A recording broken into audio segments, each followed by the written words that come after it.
They first tried to burn him alive. But when they went to do so, one of them, we don't know who, or if it was el mismo Juan de Esquivel, decided, you know what, let's take him to Obando, Comendador Mayor, because he will torture him more than we can. So they loaded him, his wife, and his children, and all of the other indigenous people that they had captured onto the ships and sailed to Santo Domingo. There, bloodied and in chains, he was given to Ovando.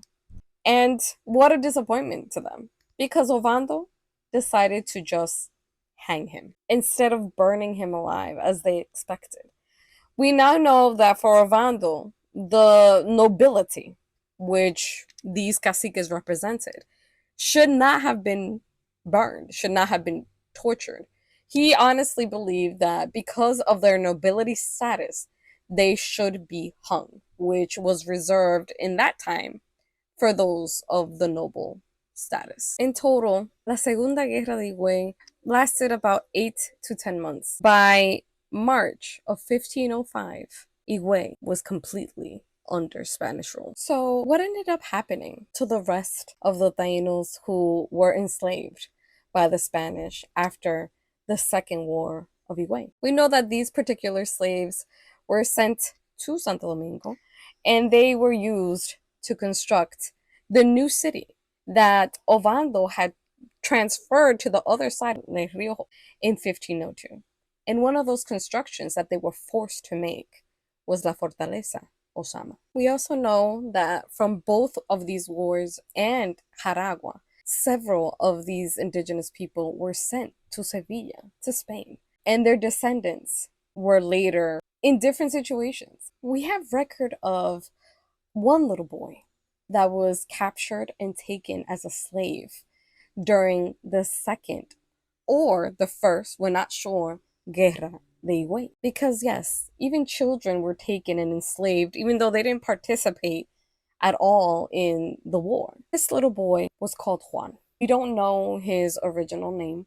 He was sent to Sevilla. Once in Sevilla, he was sold to a master. We know him as Francisco Velázquez. And in 1525, so 20 years later, Francisco Velázquez sues Juan for running away. And it was the story of Higüey that Francisco Velázquez used to describe Juan's character. He comes from these people that are rebellious and don't listen to the crown. We don't know what happened to Juan. However, his experience was the experience of many other Tainos who ended up being kidnapped and sold in Spain. They later on could get their freedom and integrate into Spanish society, and thus the memory of them was lost. The death of COTUBANAMA blanketed the region of Higüey. We don't hear of many other rebellions that was described in this way. Whole groups, different yucayekes coming together. It doesn't mean that other rebellions didn't happen, but they happened on a smaller scale and more individuals. We know also that some of the other slaves were given to Juan Ponce de Leon. He then proceeded to take these slaves from Higüey and take them to Borique.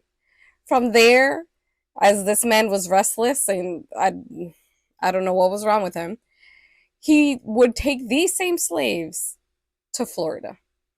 And so we have a group of Tainos from Higüey who basically ended up traveling all around the Caribbean because of this madman.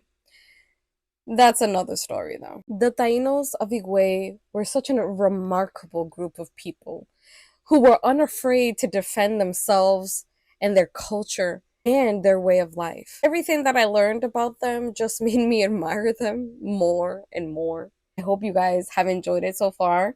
I hope you share it. These are stories that have been hidden, stories that we weren't taught in most of our formative years. And they weren't taught for a reason. Just remember that.